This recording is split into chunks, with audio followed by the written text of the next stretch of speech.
Hey, we're good. All right. Well, wow. I just told this whole boring story about the weather here in Portland, and none of you got to hear it. That is a huge shame. Well, let's just start this over, shall we? Happy to have you joining us. You're watching the MMA Eco Live podcast, where I go over all things Asian MMA, covering the news cycle, different thoughts and opinions, taking your questions, and looking ahead to the weekend ahead. So, happy to have you join us. And man, I feel like a feel like a loser there for keeping that microphone on mute. The flashing red button should have given that away right away.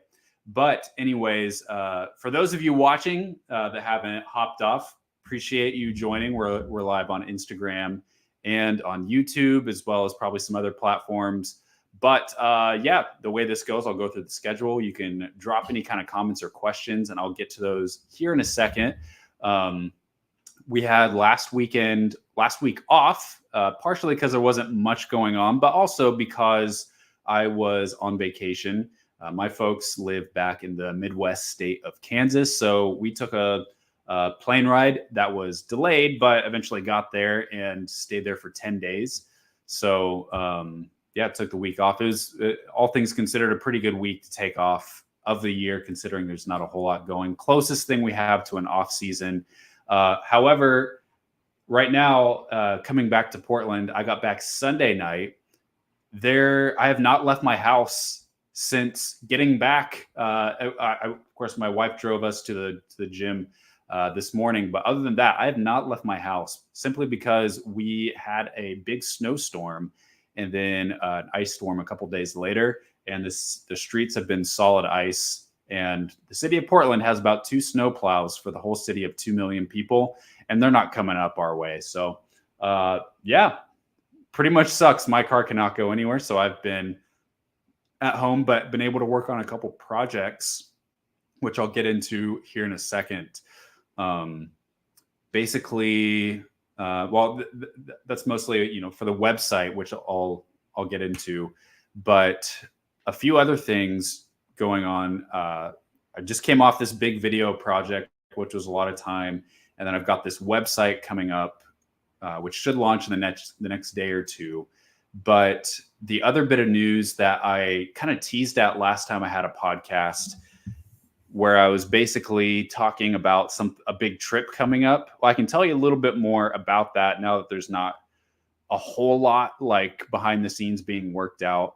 The trip was that I was basically I'm going to try to, as hard as I can, to make it to Las Vegas for the Road to UFC finals on February 3rd.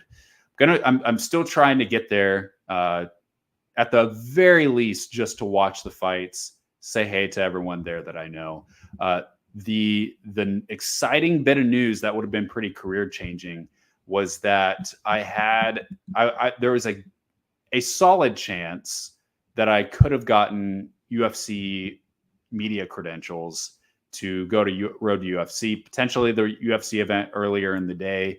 But basically, at my stage in my career, having a couple social media channels that, all things considered, aren't the most popular social media channels. I mean, 16K is great on Instagram, but it's not a 100K. It's not, it's not mega influencer level. And also, like, the lack of having a website and only being in the game for 2.5 years, or I guess coming up on 3 years next month.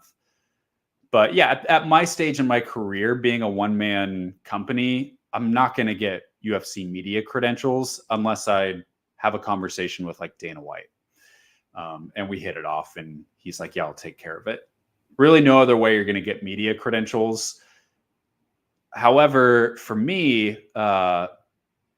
someone from the UFC, pretty high ranking in the UFC, from the UFC Shanghai, one of the guys at the top at the UFC Shanghai PI, I was chatting with him, and he said, hey, if you can make it to Las Vegas, then I will do my best to try to get you media credentials. And so there was a chance that I was going to get to go to weigh-ins, live stream those, and go to media day, whatever that would look like for Road to UFC. but potentially be credentialed for UFC, meaning I can go to any UFC event for free and get access to all the fighters, which is pretty career changing and almost unheard of for someone of my position. So I was like hopeful just because I had that person in my corner who is a pretty influential person. Doubt he's watching, but if he is, really appreciate you, buddy. But either way, and I don't think it's going to happen.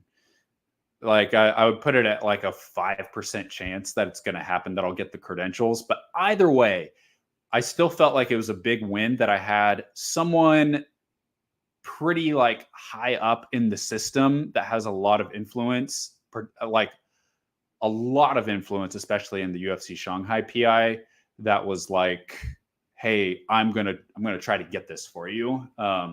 Even then I was like, that's a big win even of itself. And then potentially as things keep evolving, as I keep growing things, I'll apply again. We'll see what happens. Eventually, hopefully I'll get it, especially if my work keeps growing, if the value that I provide to the overall MMA community gets bigger. Hopefully we'll get there, but I don't feel like that's a big loss right now. But I am going to try at the very least just to get down there and go to the event. Details on that are still pretty sketchy because, as you guys know, probably have seen, it's not anywhere like on the internet. Road to UFC finals, not on ESPN, not on UFC Fight Pass, not on the UFC website. It's nowhere. But it is still happening. It's definitely happening. All the fighters, coaches, managers are like, yeah, like there's no problem. Like it's happening. For whatever reason, it's just not up on the internet. It like the UFC ESPN machine has not announced those finals yet, which is really weird to me. But I'm gonna try my best to get down there and get in the apex for those fights. Maybe get to see some people outside of the event. I'm not gonna try to act like I'm media without media credentials, but maybe the day after or before, get a meal with some folks that I know down there. If anything, just get to say hey, have a face-to-face short conversation with a lot of people that I've been connected with online for a long time. So that would be great, and I'll make the most of that. Maybe some Las Vegas vlogs, things like that. But yeah, so that was that trip. In the meantime, what I'm going to be doing is just to be able to hopefully work towards something like a UFC media credential. I'm going to try to find events in the West Coast area of the US and where they feature Asian fighters. And I'm going to try to cover some of those events in person, whether they're LFA or whatever kind of local event. There's not a lot of them, but there are a handful of Asian fighters training throughout the West Coast. So I'll see if I can just build some momentum there. The website, let me see if I can show you a couple screenshots from that. I took some screenshots. This may be a little crude showing you these screenshots, but basically I am going to be launching this website over the next day or two, hopefully before UFC 297. It should be before then. I just have a couple just like real small finishing touches to add to the website, but I really like how it looks. It's really fun. It's really simple, really easy to navigate. And I think you all are really going to like it. There's on the main page, there's a scrolling section for different countries where you can see the latest news. There's also like a full dedicated page for every country, for UFC news, for Road to UFC news, One Championship news, all that good stuff. And then there is also a calendar. Here's one screenshot from the website. There's also a calendar showing you basically like my whole list, my whole schedule for Asian MMA. Also like UFC, PFL, Bellator. The big events are also on there as well. Kind of like Caposa has, where he has like just a long list of that. And then there's even links. Like if you want to watch Octagon tomorrow, it'll tell you what time it starts. And then you can just click on the link and it'll take you to Octagon's YouTube page to watch it. So trying to just be as helpful as I can. Of course, unlike Caposa, mine will go as far, like I have December of 2024 on there with a couple events. Let me share that one with you, so you can kind of see what that. It's very basic. I kind of have a little bit of experience in creating a website before, but I'm basically just doing this on my own. Eventually, someday I'll probably have someone come and just like really polish things up and take things to the next level. But for now, you get this very simple site, and I'll have ads on it shortly as well, because that's how I can make a lot more money. But you want to watch Alash Pride on the 28th of January, where you can click on that link where it says Alash Pride YouTube. Those times are in Pacific time, and it'll take you right there. And then also shows you the list of fighters and fights on there. I have little asterisks by fighters that I'm kind of like, hey, this is a prospect that you should check out. So hopefully all of this will just be a really good resource for the Asian folks that follow Asian MMA. It's all in English. And so it hasn't always, these kind of resources haven't always been in English.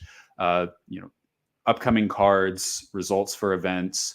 I track all these things, and usually I've been putting them on my Instagram stories, but I feel like I've long outgrown. I should have started this website like a year or two ago.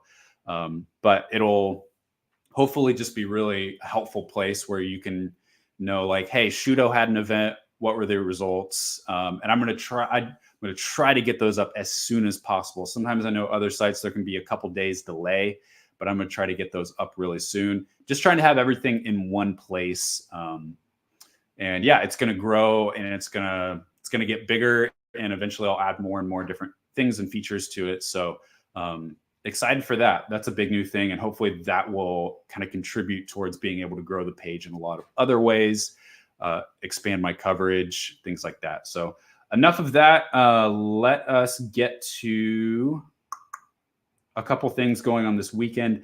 Octagon 54 is happening tomorrow. And, originally they had this great title fight with Georgi Kichigin for the welterweight title, but his opponent, Shohassan Mirzamatov, came in 2.5 kilograms overweight. That fight is canceled. Unfortunately, it was a kind of a top heavy card, a lot of like Uzbekistan versus Kazakhstan fights on the card. But not a lot of like elite level fighters, I would say, on there. Doesn't mean there won't be good fights, but unfortunately that's been canceled, or just the main event has been canceled. So I don't know what the new main event will be. It's either going to be Amir Huzjayev versus Ruslan Pulov, or Karim Ruzbakiev versus Miranshok Jafarov, but no official word on that just yet. And then you've also got One Friday Fights tomorrow, having their second show of the year.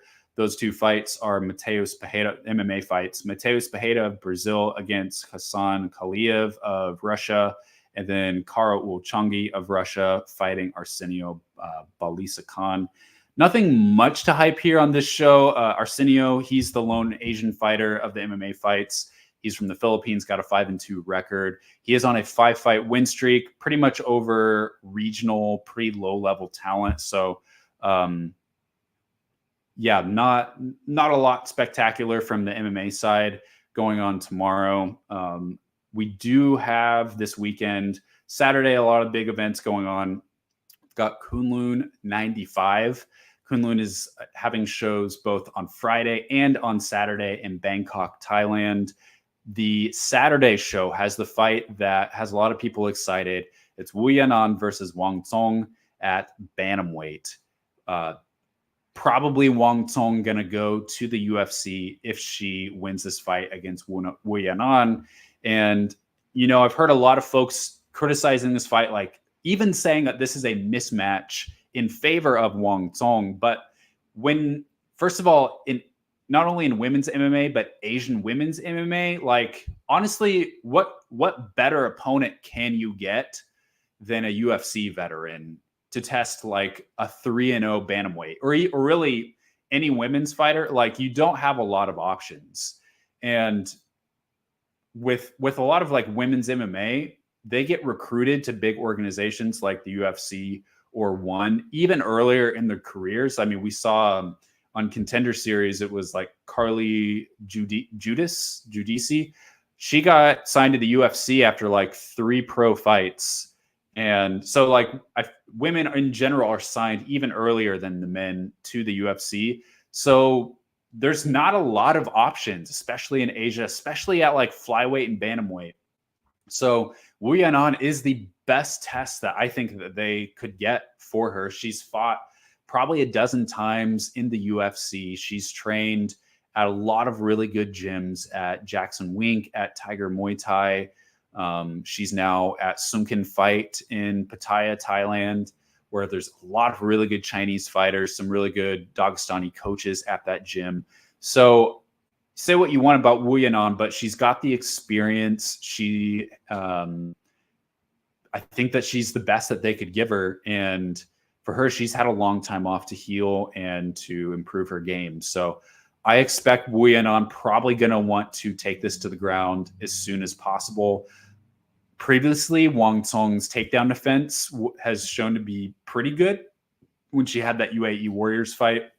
So whether Wu can get the fight to the ground is a different story. But if the fight is on the feet, I think that based on what I've seen, I mean, Wu Yanan has a Sanda background. It's not like she doesn't know how to strike, but I think Wang Cong is truly at another level, and she should have a fairly clean-cut win if she's able to keep the fight standing. But Wu Yanan has no reason not to try to take the fight to the ground as soon as possible, even though that could be difficult. So I think Wang Cong will probably win the fight, but she's never fought anyone remotely close to this kind of experience before. So I think that's a great fight. As far as I know, this fight is airing on both Kunlun's Douyin page as well as their Xigua page, which is just another Chinese video streaming site.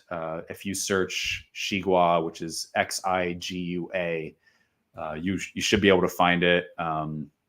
Otherwise, maybe I'll see if I can find a link for it. The site that I've referenced before, Hula 8, Hula, Hula, and then the number 8.net. A lot of times we'll stream it to their page too. So check out that page if you're having trouble with the Chinese social media thing. But that fight goes down this Saturday at 4:30 a.m. Pacific, 7:30 a.m. Eastern. JCK also has an event this weekend. Not a whole lot that I'll cover here. However, there is a fight between Wu Ze, who's a very, very athletic, very strong, huge bantamweight that has a lot of experience. And the co-main event, he is fighting a Kazakh fighter, Ruan Bekbulat. And I think this is the first time JCK has brought in like a true Kazakh fighter who is of Kazakh nationality. Slowly, they're bringing in more fighters from other countries to compete, and Ruan Bekbulat is a pretty good prospect. I mean, I've had him on my prospect list for a while, so that should be an interesting fight. Glad to see that. I'll cover a little bit more JCK stuff here in a second, but that is going down this Saturday. The event that I feel like is probably the strongest of the weekend outside of the UFC pay-per-view is Black Combat 10. Let us take a look at this awesome card. Probably the best Black Combat event that has ever taken place. And honestly, one of the best overall in Korea that I can remember. Maybe I have a selective memory, but check out this card. And the main event for the number one contender at featherweight, you've got Yu Su Young against Kim Min Woo, who I feel like these two guys are two of my top overall prospects for South Korea. Kim Min Woo, maybe my top prospect, total, like number one pound for pound prospect out of South Korea, and fighting Yusu Young, who got kind of torn up in last month when he fought in Niza. He lost his belt to Dastan Almoghedi and got stopped, I believe, in the third round with strikes on the feet.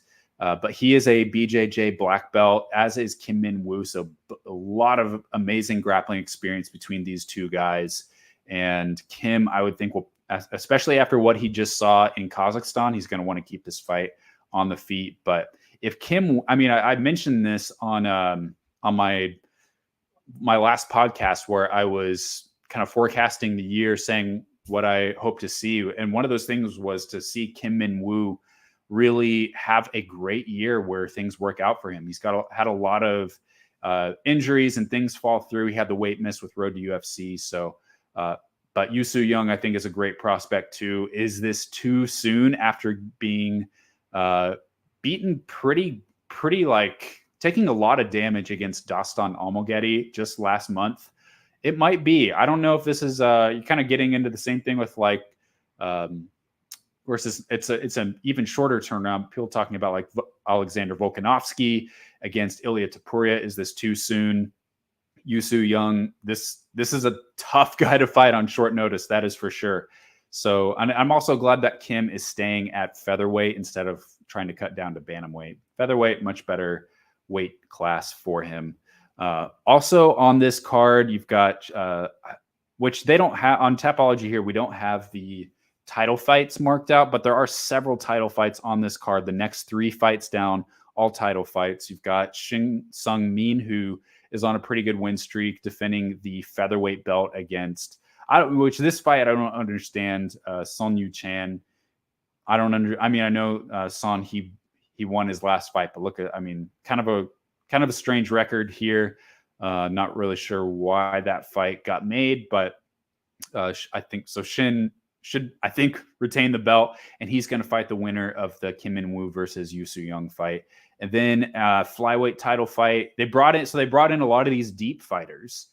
You see a lot of Japanese fighters on this card that previously fought at deep versus black combat events. This is not billed as a deep versus black combat event, so I'm not really sure what the arrangement is, but Kim Sung-woon, Viper, fighting against Takahiro Komakine for the flyweight belt. And then you've got Park Se-yoon defending the atomweight belt. She is the both deep and black combat atomweight champion. She's fighting Morari Suda, who's a pretty solid Japanese.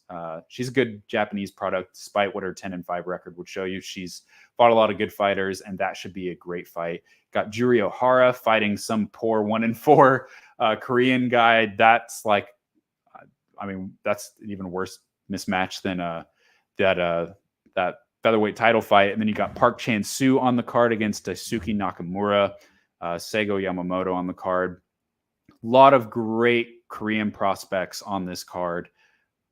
Really wish that there was a way that we could watch it live, but there is not. I don't know if that, and that was another thing on my wish list for 2024, that Black Combat would have some kind of live streaming option, but alas, we can only dream. Don't know if that's ever going to happen. So there you go, Black Combat 10 Night in Seoul. Let's also get to another great event for the weekend, which is UAE Warriors. We got UAE Warriors 46 going down this Saturday on UFC Fight Pass from Abu Dhabi.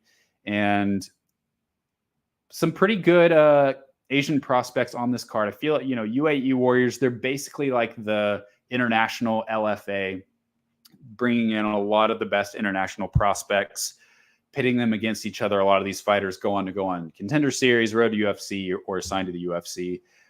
In the main event, you've got Alex De Silva against Denislam Kamavov. In the co-main, you've got Kim Tae-kyun fighting Amin Gasimov. Kim is a really good fighter. He lost that split decision to Roman Bogatov in Brave. I think he's a 5-time Brave CF veteran. So, he's got a 9-1 record, but he has fought extensively internationally against really good competition. And it's kind of road to UFC is great, but I think one like disadvantage, I guess you could say this with Contender Series 2, is that inevitably if Kim wins this fight, a lot of folks are going to be talking about road to UFC next for him. And if he wins this, he'll be 10-1. He'll have fought 5 times for Brave, once for UAE Warriors. And I feel like Kim could be ready to just sign with the UFC. Maybe not. I'm not obviously the one to make that call, but I think it's unfortunate that anytime an Asian prospect really stands out, our reaction is let's put them on road to UFC or Contender Series rather than just signing them to the UFC.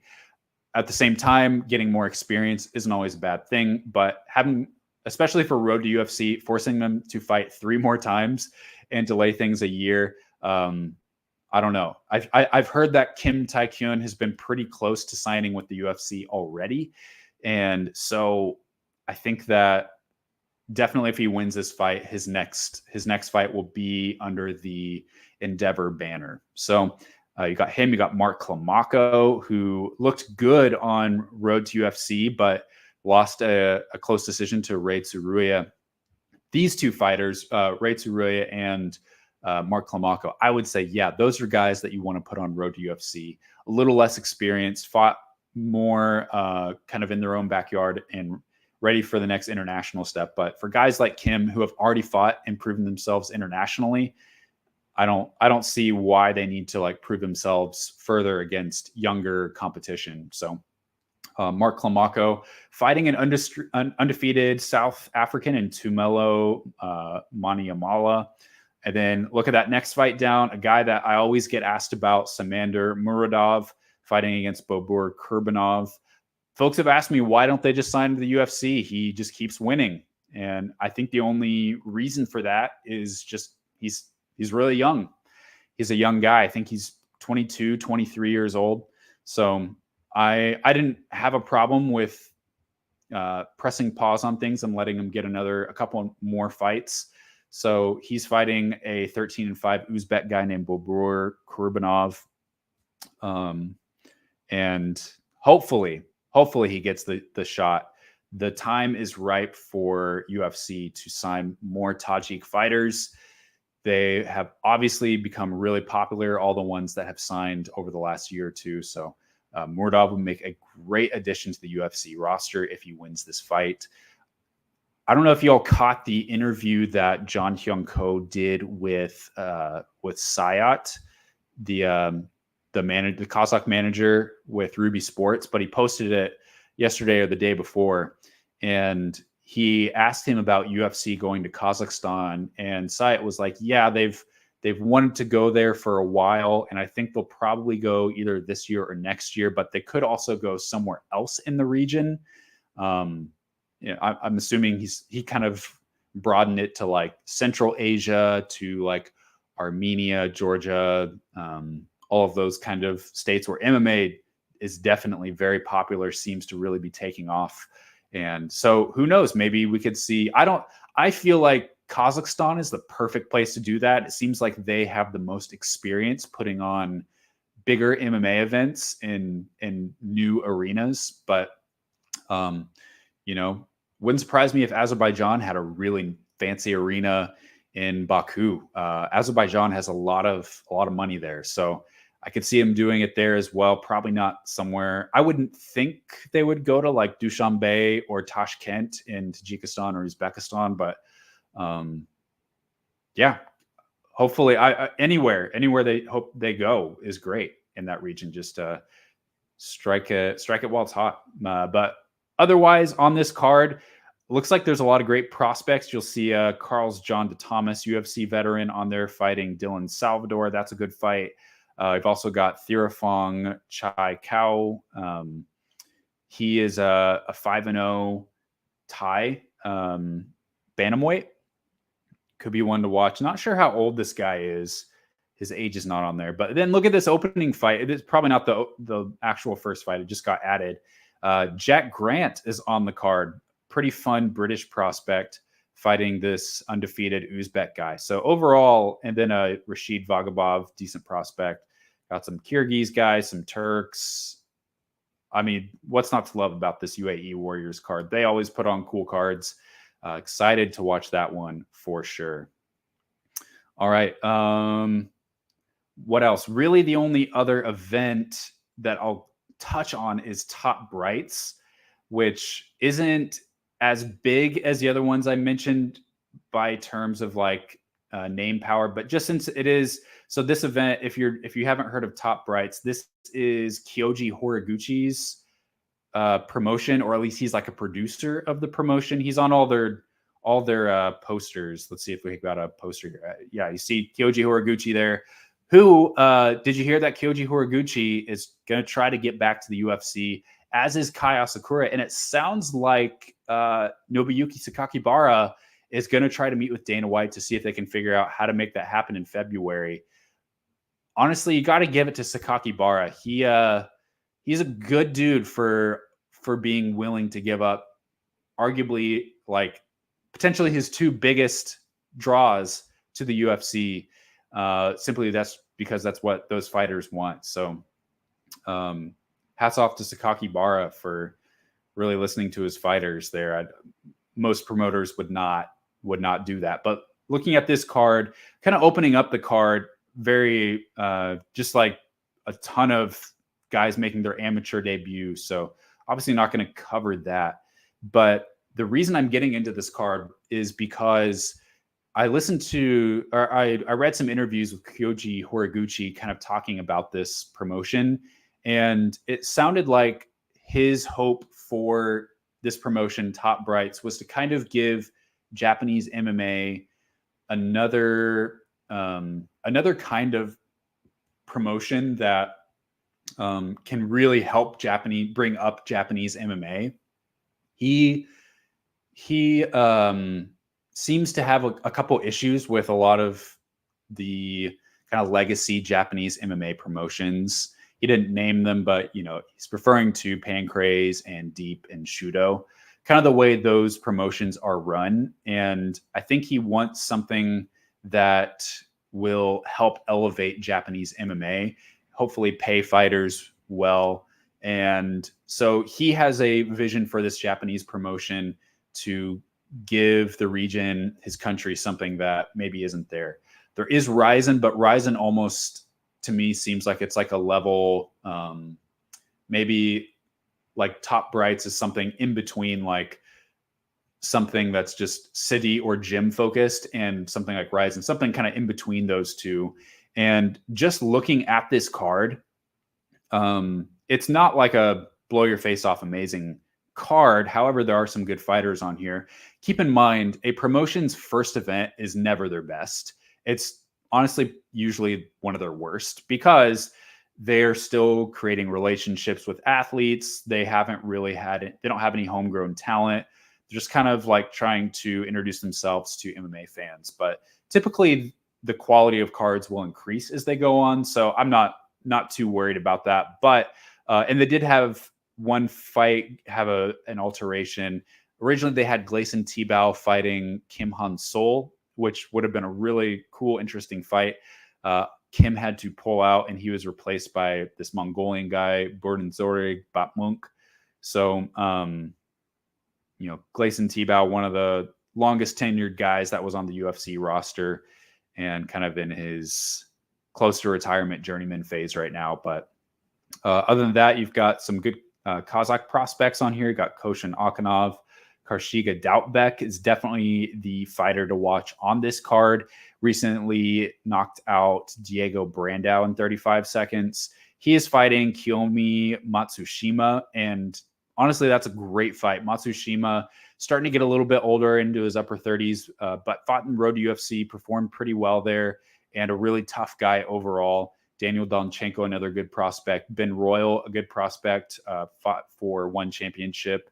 So honestly, I think it'll be interesting. It's on pay-per-view, and it's also in a really small town. It's in what's the name of this city? It's Ota, which is in the Gunma prefecture. And I've heard, it's a pretty small town. So interesting choice there to go there. He must have some kind of personal connection to this city that they're hosting it at. But interested to see what this promotion will kind of become. And just looking at, I think the international flavor of things really stands out to me on this card. There are honestly, look at this. If this is your main card here, there's only one Japanese fighter on the whole thing, which is Matsushima, and not necessarily a guy that I would call a prospect. I don't know if his best days are ahead or behind him, but and I know he's even flirted with retirement after he lost at Road to UFC. So I think by far the best is yet to come with this promotion. But just having these international fighters on here, I think, is a big difference between Top Brights, what their vision is, and a lot of the more legacy Japanese promotions that typically usually only have Japanese, maybe some Korean fighters on there. So I think that's part of the vision, is to mix in more international talent and bring up Japanese MMA that way. So good on them. And then kind of transitioning to the MMA news section. Speaking of fighting international fighters, the news broke. Actually, this came out like weeks ago, but JCK is kind of following in WLF's footsteps, and they are going to be co-promoting a lot this year.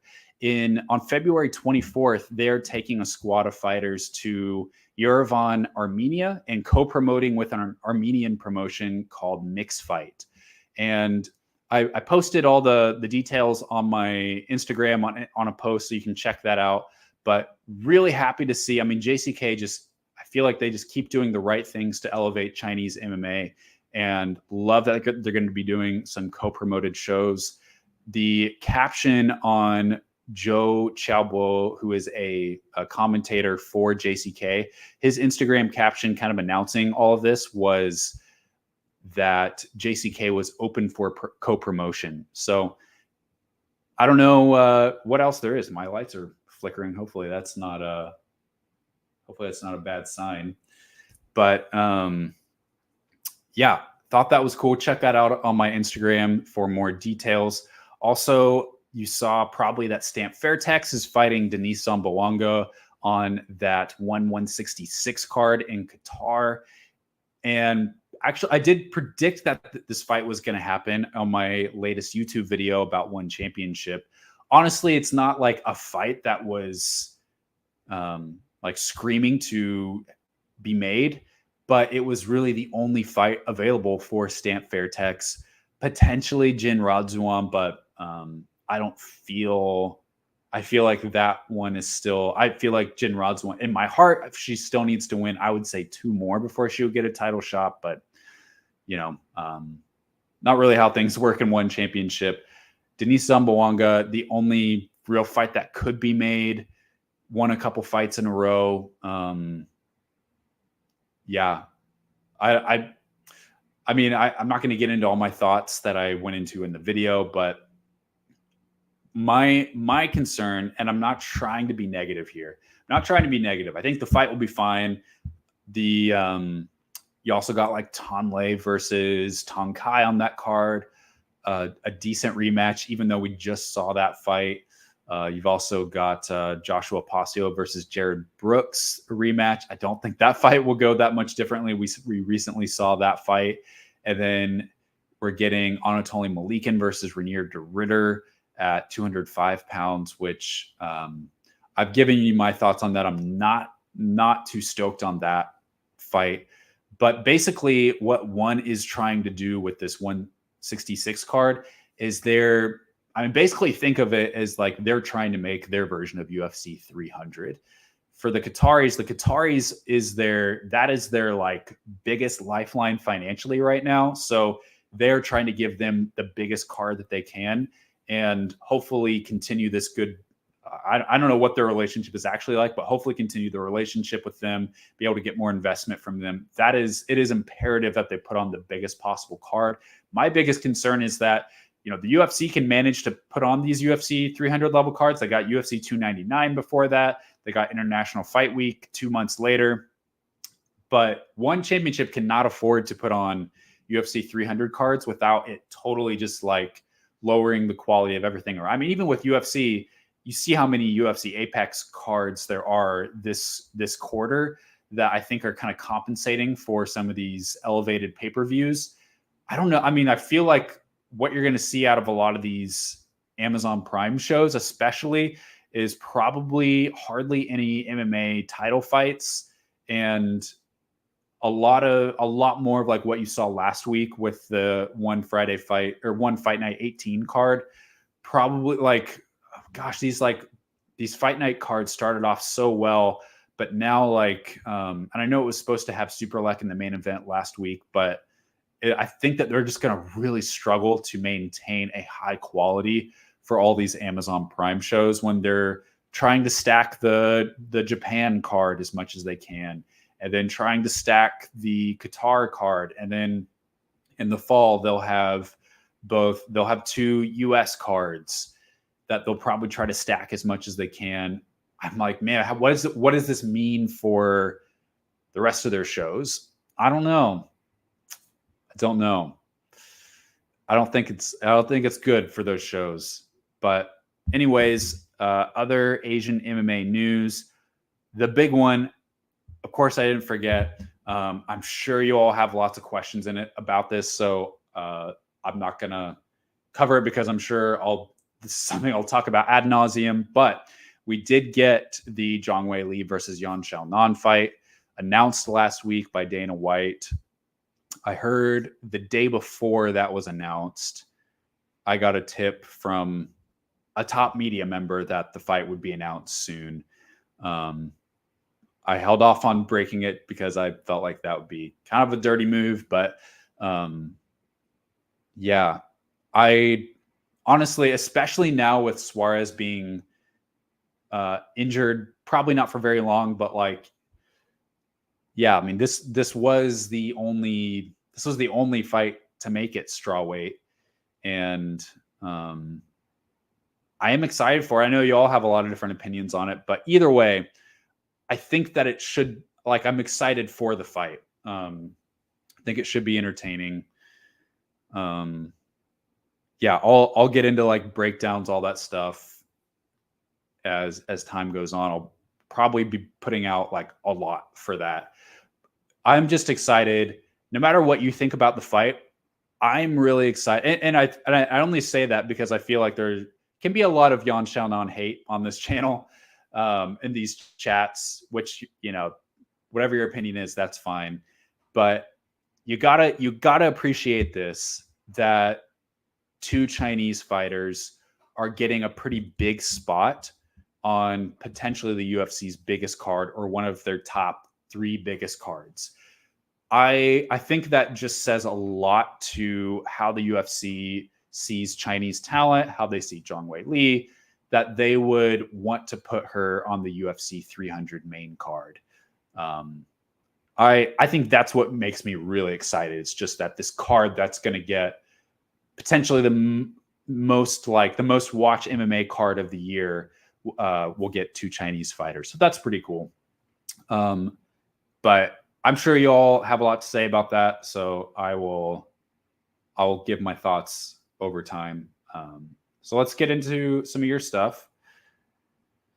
Oh man, did I listen to Aaron Bronstedter's interview with Dana? I listened to a clip from it. I didn't know if it was totally posted yet, which I guess I'll check on that afterwards. But yeah, I listened to a couple clips that he posted on his social media, mentioned the Saudi card, and Dana called the Saudis a bunch of liars. Who is telling the truth here? I think he was calling the media members who reported that it was that the event was going to be moved to the summer because the card wasn't strong enough. I think he was calling that reporting false.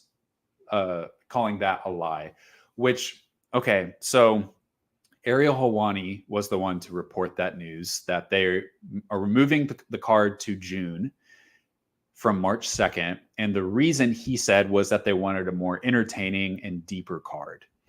I think I'm quoting him directly by using those 2 words.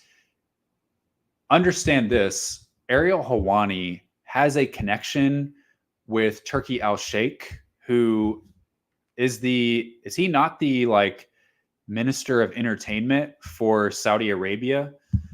You hear Ariel Helwani calling him His Excellency, which I think is a little bit weird, but Ariel Helwani has a connection with the Saudis. And if I don't know if Turki Al-Sheikh was the one that told him that information, but would that not be the most like reliable source that you could get? Like Turki Al-Sheikh is literally the guy that's kind of at the helm with a lot of these sporting projects that Saudi Arabia helms. So obviously Dana White is a promoter, and he's never going to say to anybody, well, the card that we had just wasn't that good, and the Saudis didn't like it and wanted a better card. He's never going to say that. Even if it's 1,000% true, Dana White is never going to say we put up a sucky card. Even though you and I know, I mean, granted, we did not get the main event or intended main event. Dana said that they had some, kind of how he said it was like, we had some guys that we wanted to be on that card, but it didn't really work out. So kind of something in the middle of like acknowledging that the card that we wanted to make for Saudi Arabia was not the card that we were going to be able to create. But he did say that we never sent any fights to the Saudis. However, how many fights did we have announced for that card? Not necessarily, I don't know if any of them were announced by the UFC, but that card was public. Anyone from Saudi Arabia, and from what I can tell about Turki Al-Sheikh, he's not an idiot. He knows how to use the internet. He probably follows MMA. He can see the fight card that is coming together. Even if the UFC never sent them a fight card, he can see and look through the 10 fights that were announced by media members. And I mean, yeah, just the UFC didn't announce them, but this was done by like solid reporting. These fights were official for Saudi Arabia. The contracts were signed. He can go on and see, oh man, this is the card that you're creating. This is a UFC Apex card. Where's the big names? Even though it was always intended to be a fight night card. I don't know what the expectation was between the UFC and the Saudis. Did the Saudis think that they were going to get something massive all along, or did they expect, were they wanting a kind of more Middle East focused card? Because that's what the UFC put together for them. I don't know what the truth is, but I tend to trust that at the very least, the Saudis wanted something bigger, and the UFC wasn't able to deliver that.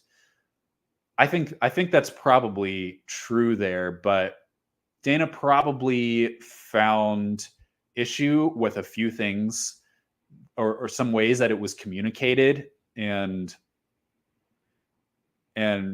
spun it against that way is how I read the situation. Either way, and there's been a lot of people already comment on the Saudis here, but man, is that not like one of the just like come from behind stories in both MMA and combat sports of how the Middle East is like almost daily gaining ground, like gaining control over the MMA world? It's so interesting to see how quickly this is happening. Qatar, Abu Dhabi, and Saudi Arabia. We'll see what happens with Qatar. I don't know if they're gonna be like I don't know if they're gonna be a superpower. It's interesting. It'll be interesting to me to see if Abu Dhabi tries to contend for a lot of like the boxing stuff too, because they put on some pretty decent UFC events there, but they're gonna try bringing more events there. They've got UAE Warriors, but are they gonna try to get like well, I don't know. I guess one's with Qatar and PFL is with Saudi Arabia. So I don't know who else they could try to get there, but I think it's going to continue to kind of terraform the MMA landscape in a lot of unexpected ways. So we'll see how it goes. What's my opinion on Alex K. Lee getting disrespected by Sean Strickland, bringing up something Strickland said? Yeah. Yeah. That was ugly, wasn't it, guys? That was really ugly.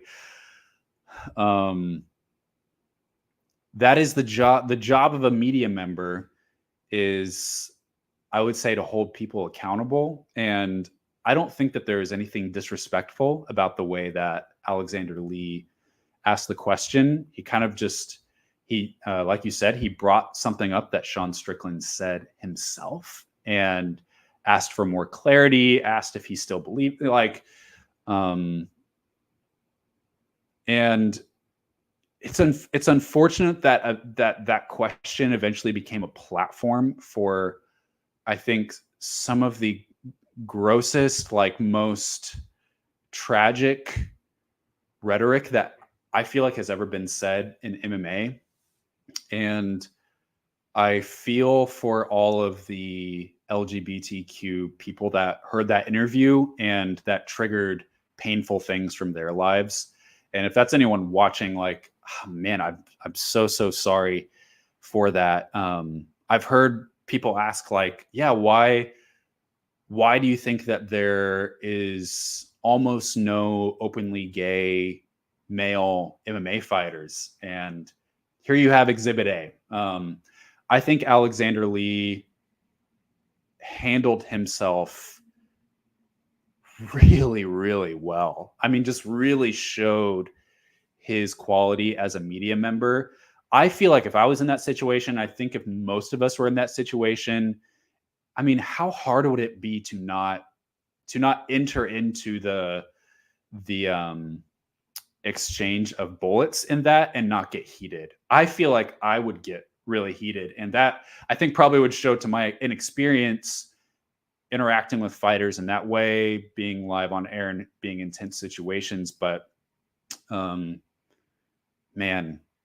that was, I mean, I could talk about this for probably an hour, and it's been one of the things on my mind this week over the last 24 hours, probably more than anything else in MMA. And I was just really saddened by it, I think, was my biggest reaction.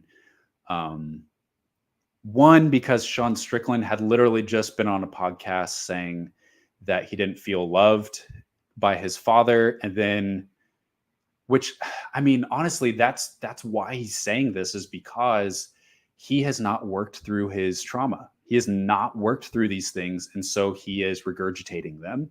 When you don't process your trauma, you regurgitate it. So, and there's been a lot of people say the same thing. A lot of people say it more eloquently and deeply than me. So I'm not necessarily going to like repeat a lot of the same things that I've heard, but mostly I was just really saddened because of how degrading to people, how degrading it was to the LGBTQ. I mean, degrading of the humanity. You can have whatever thoughts and opinions you want. Like, all of us have thoughts and opinions that are deeply offensive to some percentage of the population. All of us do. But you have to understand, like, communicating those thoughts and opinions in the way that you are is deeply degrading to the humanity, to the personhood of a lot of people. Even if you have some different worldviews, I think you have a responsibility to not communicate those ideas in a way that is really, dehumanizing of people. So people have said things like, well, there's probably a lot of Muslim fighters that believe the same thing, but you don't see Muslim fighters going on rants like that. I think they have I mean, the ones that have kept that to themselves have a little bit more tact and, I think, respect to realize how that could come off. So yeah, I have a lot more thoughts about that. That's kind of what I've thought. I think it's not that it's surprising either, like, there's Sean Strickland, and especially, like, I just like tweeted a supportive comment on something Ariel Helwani tweeted yesterday. And then just looking through comments, like there are so many people defending Sean Strickland, defending this and that. And it's like, okay, yeah, this is where we're at. But yeah, it's a big bummer. It is a big, just because it's not a surprise doesn't make it not a big bummer. So I asked this on Sound and Pound. What do you make of the negative response to 300 Zhang versus Yan announcement? It seems like people suddenly started to pretend like they don't watching Weili fight. There's also a lot of I saw reactions all over the place. I saw excited reactions. I saw a lot of people saying, yeah, this is the only fight. This is the fight to make at strawweight, which is how I feel. I didn't see any negative pushback to Weili, although I'm not in like comment sections, Reddit, like some of you are, but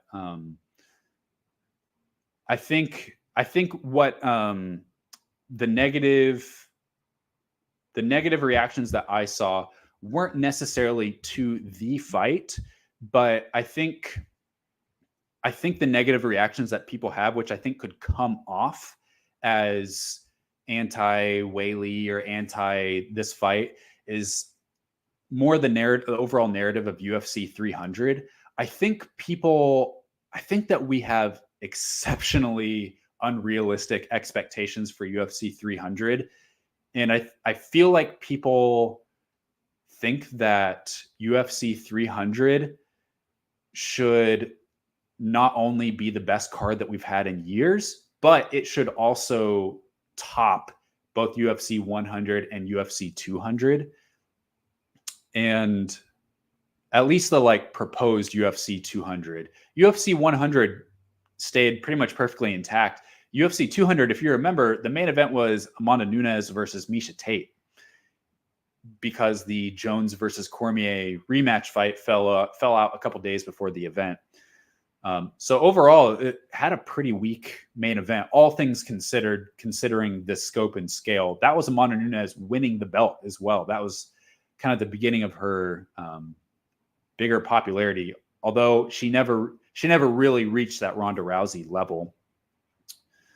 But I think people have some pretty wild expectations for UFC 300. So every time there's like a big fight announced, I've heard some negative pushback and people posting all the fights on the card and saying like, is this it? And because I've heard that when Ariel was talking about like Bilal Muhammad versus Leon Edwards potentially being on the card, I think people are kind of looking at a potential main card where it's like, man, are the title fights of UFC 300 are going to be Bilal versus Leon Edwards, and then also like Zhang Weili versus Yan Xiaonan.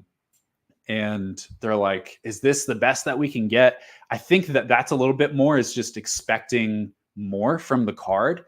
Whereas I look at UFC 300, I have the opposite reaction. I'm like, guys, imagine if the number on this pay-per-view is anything but a 300, like we would be losing our minds, and we would be saying, is this the best card that we've ever had? We don't have a main event yet for the card. And I think like, people have tried to hypothesize like, what is the best possible main event that we could get?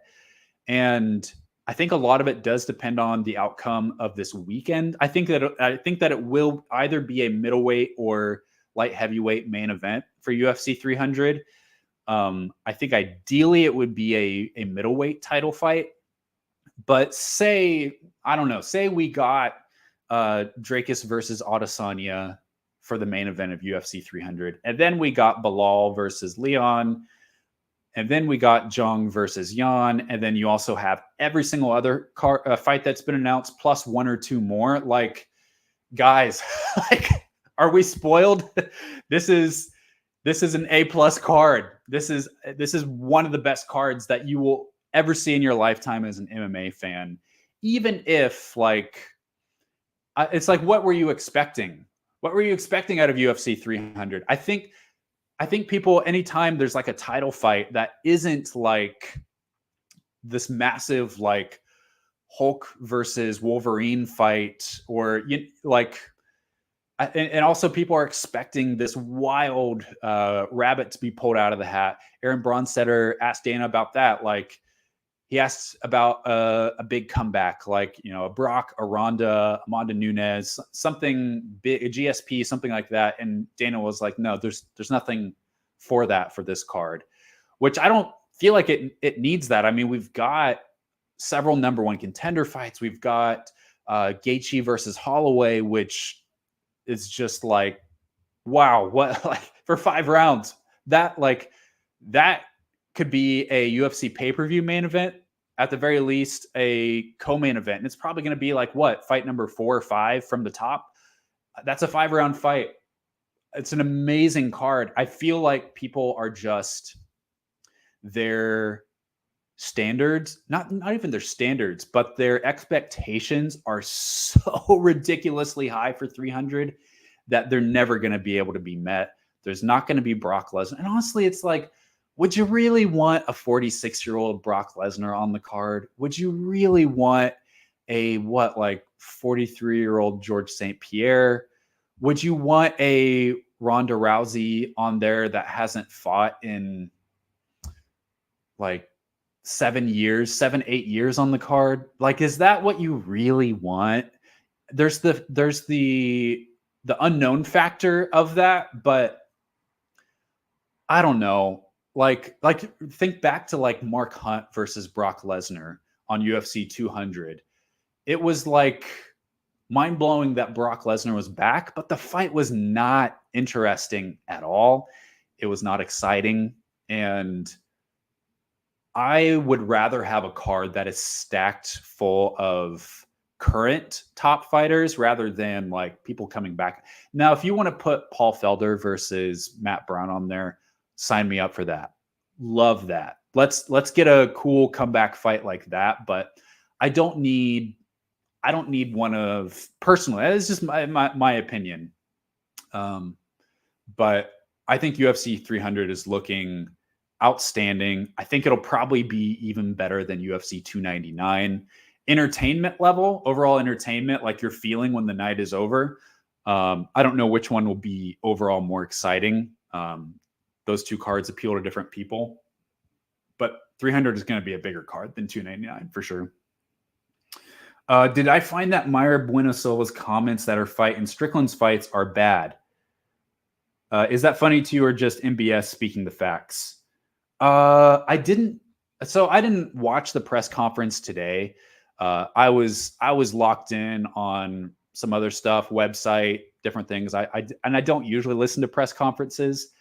I know that just based on what I've kind of picked up is that both she and Raquel Pennington are fully intending to put on an exciting fight for the fans. I think if this was like a main event on an Apex card, I don't know if it, but I do wonder if its spot and the hate that it's got is going to bring out the best out of both fighters. I do wonder that. I honestly, as a co-main event for a pay-per-view, I've never minded this fight. I'm like, I mean, it's a co-main event. It's not like it's the main event of a pay-per-view. If you have a strong main event, sure, put it as a co-main. It's time for a bantamweight title fight. And I think that these are the two best fighters available in the division. So put them in a title fight, keep the division moving. And I'm totally okay with this fight. Even if it sucks, don't care. Just keep the division moving. And it's time to put on another bantamweight title fight. So it was, what was it? June? Yeah, it was last June that we last had a bantamweight title fight in the UFC for the women. So, and Nunes retired on the spot. It's time for a bantamweight title fight, overdue actually. So I don't mind this fight at all for a co-main event. Keep the division moving. Give Juliana Pena the winner. We're good. So if you saw it, Jekka is back in San. I did see that. Looks like he will have a fight soon, ideally in April in case UFC Jakarta happens in August or September. So we have a few months to rest before that. I did. And hopefully you're right on that. I do think that probably we'll get an announcement soon. And April sounds like a good time frame for that. Either the Got the April 6th card in the Apex, and then the April 27th card, which is most likely going down at the Apex. So I would think probably Jekka will get on one of those two cards. Do I think people were reverting back to the 2019-21 era when people would just hate on Weili for racial nonsense? Do you think it was fair for Weili versus Xiaonan to be announced the way it was? So I don't know if I can comment on that. There's always going to be people that are racist against Asian people, racist against Chinese people in the UFC fandom. They're always will be, and they're always going to show up in comment sections. I hate to say it. I don't even want to say get used to it, but it's a reality. So that's always going to be there, given the nature of MMA's fan base. Unfortunate. Did I think it was fair the way that it was announced? So I kind of touched on the negative criticism. And you said, I've never seen so much people so angry with Weili for no apparent reason. I think I covered why I kind of sensed that. Kind of going to the Dana White. I honestly, like, all things considered, I'm fine with the way that the fight was announced. It was I am not, even though it's like it's like the biggest dopamine chug when Dana goes on social media and announces like 4 or 5 really big fights. I honestly don't love it when he does it like that, because I feel like fights should get a little bit more specialized treatment if they're like a title fight. So I think it is so interesting. Like a couple years ago, how were the biggest MMA fights announced? They were announced by Brett Okamoto, or they were announced by Ariel Helwani, and then other media members here and there. But look at when was the last time Brett Okamoto broke like a huge MMA fight? It's been a long time. I think basically the UFC just kind of cut him off, and now it's all Dana going on social media, which on the one hand, I do like that, because I think Dana has a lot of energy and he's being a promoter. And so in the one sense, and it's a more personal way to do it, rather than just like a tweet, So I do appreciate that side of it. I think that fights can get lost sometimes when he announces a lot of them at once. But in this situation, I think he just announced that one fight. So I think that's the way to do it. If I was like running a promotion, not only would I do something like that, but I think I would have some kind of like video pack. Like I would want to put as much hype behind a big announcement like that for a title fight at UFC 300. I would want to put as much hype behind it as I could, but I'm not a promoter. So the Dracus Duplessis of cooking messily. That is true. Y'all have not seen me cooked, and you are fortunate for that. Would it anger you if I turned ad blocker on for your website? I don't care. No, I don't care. Do what you want. Don't care. Do what you want. Thoughts on Ghost saying that Yan Xiaonan is boring because she's only 1-2s? Does he have authority on the matter since he does scout for Weili? I mean, he does. He is Team Weili, and I don't know. He might even be watching right now. I respectfully disagreed, because he even like quote tweeted me, and he was not. I don't think he was disrespectful to me, and he's totally entitled to his opinion. So, but I respectfully disagreed. I think the fight will be an exciting fight, especially if it's striking. I think that it will be. Will it be Weili versus Joanna level? I don't know if it'll be that level, but I do think it'll be an exciting fight. I think it'll be more exciting than the Limoges fight, even though I think that Zhang will probably again try to use her takedowns, but it wouldn't surprise me if she tries to strike a little bit with Yan as well. I think that Yan has more than just 1-2s. She definitely has that in her arsenal. Didn't she? Did she knock out Andrade with a hook.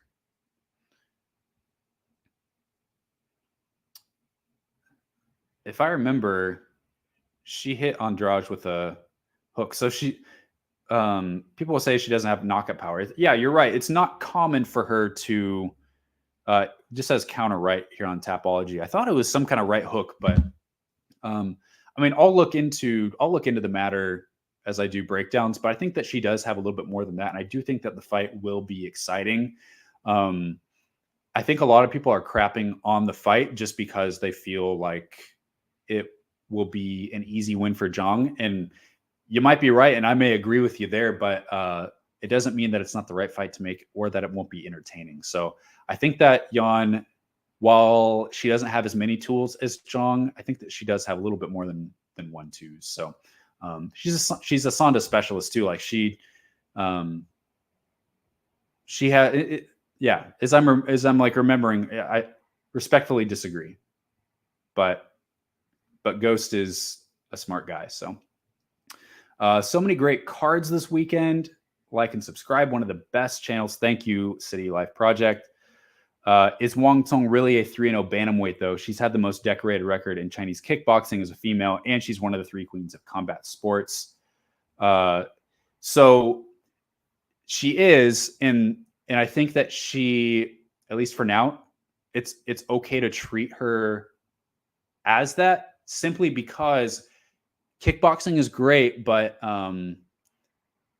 you are 3-0 as a pro MMA fighter. You are 3-0 in cage and clinch work. You are a 3-0 bantamweight in grappling.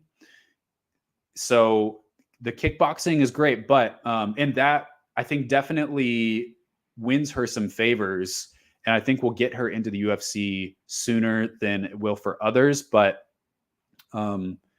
we really need to see Wang Cong tested as much as we can, especially someone who can clinch and someone who can grapple. Wu Yanan may not be like the best fighter to do that, but I think that she at least has the UFC experience. She's got the longevity in MMA to at least like, okay, like if you can beat this fighter who has fought in the UFC, got a couple wins, more losses than wins, but at least like fought 8 to 10 times the UFC, like, yeah, you probably are UFC level. So I feel like we do need to push Wong as hard as we can in clinch work and grappling, because if she's like seriously like beginner white belt level in grappling, then she's not ready for the UFC. If she's going to fight a decent wrestler in the UFC who's going to be able to take her down, and her inexperience is going to show on I don't know what her grappling game is like, but that needs to be tested before she goes to the UFC for sure. Said Shigua is the Instagram of China, by the way, if anyone is curious about that. So I've seen Kunlun go to Thailand and Japan in the past. Why is that they are a Chinese? Why is that if they are a Chinese promotion? Because there's a lot of great kickboxers, Muay Thai fighters in Thailand, and there's a lot of pretty good strikers in Japan as well. I think that's wise, because they can, like, you look at the card that they have, the 2 cards they have for the weekend, and there's a lot of fighters from Thailand, just as much, if not more. And they've brought fighters from Thailand quite a bit over to fight on their cards. And I think that's a great idea to, again, like elevate. You bring the best fighters from around the world to your backyard, and it's going to elevate the value and the experience of your fighters. I think that's why. I heard JHK saying that Weili can't call herself one of the greatest because she lost to Rose twice decisively, and in the same sentence gave Rose a pass for losing to Carlos twice. Why does Weili never get a fair take on her when it comes to GOAT discussion, when she is clearly one of the most decorated champions and only getting better? Get her more title defenses, and I think that she'll get there. Joanna had 4 or 5 title defenses. And I know different era. Rousey had a lot of title. Shevchenko had a lot of title defenses. I think that is what gets you there. I think everyone would say Weili is one of the best right now, but as far as greatest of all time, I think that there is still more to be proven, especially considering I think if Weili got more wins over the Roses, the Shevchenkos, Alexa Grassos, like the truly like other like top pound for pound fighters, which I previously said that I didn't want Weili to fight Grasso right now, and I stand by that. But I think eventually in a fight or two, maybe I would say 2 fights, I would love to see Zhang versus Grasso. I think that would be the fight to make. If both of them get a couple more wins, I think that's the fight to make. But right now, there's other things on the table, especially for Grasso. There's a lot of things for her to take care of. So, winner of Blanchfield-Furo and Shevchenko another time. So, yeah. Aaron Bronstetter also mentioned out there other matchups for 300, like the return of Rousey. Yeah. Do you feel like 300? Yeah. So, yeah, covered that, Sammy. Thanks. I asked Ghost this on X, but I think Xiaonan is Weili's easiest matchup at 115. He said he and Weili's team will prepare hard for it, but do they really need to? Yan Xiaonaz, not a power puncher and only KO'd Andrade because Weili, because Andrade, unimproved and Ranner, Weili has fought Rose and Joanna, who are actually better technical strikers than Yan by a long shot. Dismantled Limoges and Andrade. I would say at 115, Suarez is Weili's toughest matchup. But honestly, I feel like Esparza and Limoges could be easier matchups than Yan. Personal opinion, but Limoges to me kind of felt like a very one-dimensional striker, and Esparza felt like a pretty one-dimensional wrestler. So those felt like easier matchups to me at 115, but I guess we'll see, right? I guess we'll see when this fight unfolds. Did I hear that Kyoji Horiguchi might be coming back to the UFC? Yeah. A fight that's not likely, but could be a banger is Van versus Kyoji. Well, it'll probably be a while before that happens, but in a theoretical sense, yeah, that would be a lot of fun. Would love to see Kyoji Horiguchi really fight anyone. I mean, can you imagine Horiguchi versus Brandon Moreno? Whew. Good Lord, could you imagine him versus Brandon Royval? That would be amazing too. Or really any of those top guys at 125. Man, that'd be awesome. So yeah, that'd be a karate boxer versus pressure body hitter. That's flyweight. For every matchup is potential fireworks at flyweight. Do I think that UFC 185 has not one-dimensional but one-sided fighters as in very flawed in the area they're good at? In your opinion, is that division pretty interesting? That's an interesting take. So you said not one-dimensional but one-sided fighters. So 185, Adesanya, Vettori. Now you got Dolidze, got Paulo Costa, Robert Whittaker, Dracus du Plessis. I would have to disagree with you on that. I think that fighters like Vettori and Dolidze and Costa and Whittaker are pretty multi-dimensional fighters. Whether they are effective at finishing fights is another thing.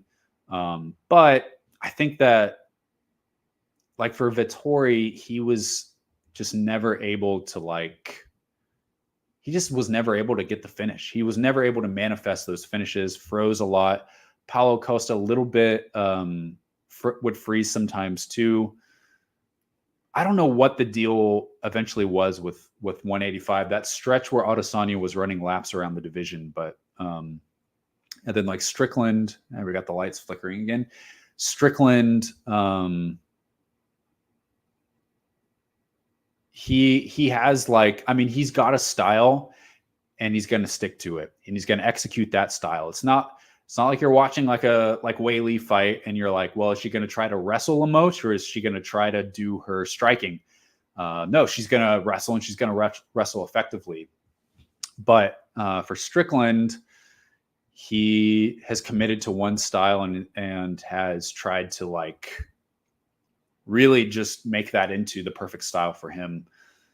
I do think it's an interesting division. I do. And there's been moments where it hasn't always been that way. And I think that the UFC is doing a really good job at trying to force turnover in the division.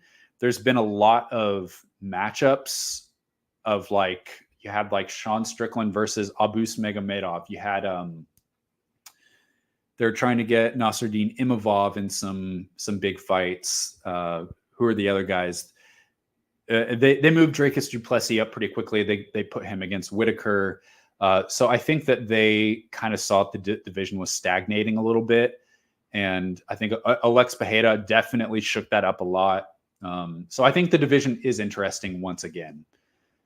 I think they prevented a total like stall out of 185. So I think it's good times going forward. I mean, going forward, what do we get? Like we get whoever wins this weekend probably going to fight Adesanya another time. And there's a lot of fresh matchups to be had. Pereira, Dracus du Plessis, there's a lot of fresh matchups for him. Roma Delidze coming up. It's all good. It's all good. I think 185 is in a fairly healthy place. And there's a lot more guys coming up as well. So no worries there. Would I ever do a video on Zhang versus Xiaonan? Yeah, absolutely, I'll do one. Yeah, it's right in my wheelhouse. Even though it would be mainly looking at Weili's skills because Xiaonan just wants to box and it's a fish on the ground. Well, I mean, she handled herself pretty well against Mackenzie Dern. So there is that. So different perspective on Weili. Wouldn't it be great if Weili runs through Xiaonan, which is likely then fight Suarez in China? That's the schedule that I would like to see. That would make more sense to get Weili crowd support. Yep, I agree. Suarez is always injured, so she's breakable. I wouldn't say in the cage, but you get an injury and it's a certain kind of injury and then you just keep getting it, or like maybe it's your training style leads to that as well. I'm not sure what the issue is, but fortunately it sounds like she shouldn't be on the shelf for too long. I don't know what that'll mean, if they will try to rebook the winner of Dern versus Limoges against her or give her a totally different fight. Hopefully they can book Suarez again as soon as possible, May or June, something like that. C300 is the Zhang Weili masterclass. Yep, very well could see that.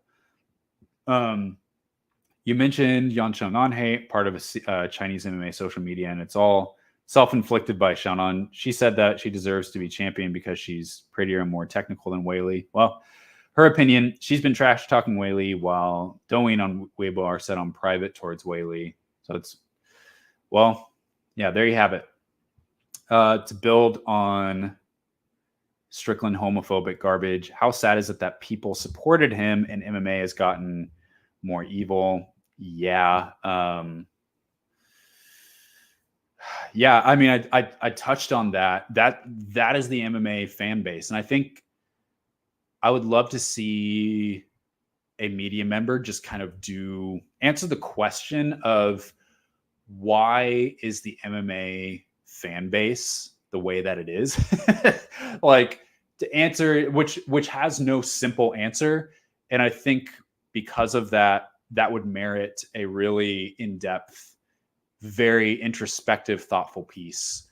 But yeah, it totally sucks. Totally sucks. But I mean, your comment, I've heard lots of other people. It is not literally everyone in the fan base. There are a lot of people like you, like me, that are really troubled and disturbed by that kind of conversation. So for whatever that's worth, that's always remembering. Interesting question here, and I say this as a big fan of Ghost. Do you think that Ghost will not be able to do a good job scouting for Weili because of his bias? Interesting. He's done phenomenal in the last 3. I don't know if I'm saying that well. He's always criticized fighter styles, even Weili's. Do you think him saying that Xiaonan has only won 2 is a sign that he's not really studying? That's a good question. I don't know if I could effectively answer that because I think that's a bigger question of do coaches and talent reporters as a whole, do they struggle with bias? Fighters definitely can. Fighters have a tremendous amount of self-belief, which can sometimes lead them to over trust their own skills and abilities or diminish their opponent's assets. That is definitely a thing.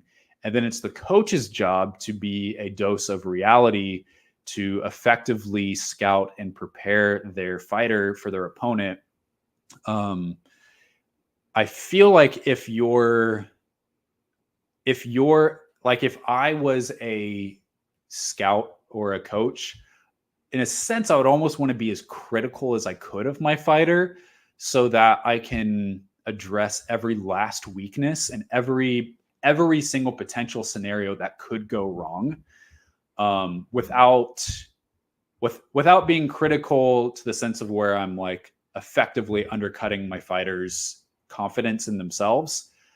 But I don't know. I mean, maybe as he does more research, he'll kind of see if there are other sides to Xiaonan's game. But and the other thing you have to realize is that just because a fighter is only good at a few things doesn't mean that they're not going to be able to use that to. I mean, think about Sean Strickland.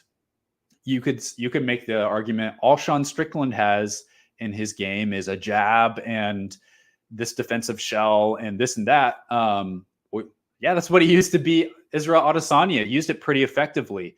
So imagining a game plan where Yan Xiaonan is able to use footwork and able to keep range and beat up Zhang Weili. I mean, and I don't think I'm the only one to say that in the past, Zhang Weili has sometimes been a little bit hittable or like had some defensive liabilities on the feet. I don't feel like I'm being critical or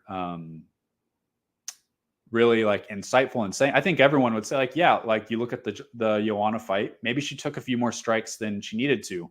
But then, I mean, you look at the Limoges fight, obviously she was able to avoid all of that by getting the fight to the mat. So that's, good on her for that. But just because a fighter, I don't think it's worth, and this is me. Again, you have to realize the way that I think, like when I'm trying to think through, how could I make a video that people want to watch? What I'm going to do is I'm going to look at both fighters' greatest skills and say, this is a game plan that you could build around that skill. So I try to think through a devil's advocate perspective, and I try to think through like not in the sense so much of like fighter B has no chance, but if fighter B was to have the best night of their life, what would that look like? I feel like that leads to a lot of more interesting conversations. So that's kind of why I'm giving that take on the fight.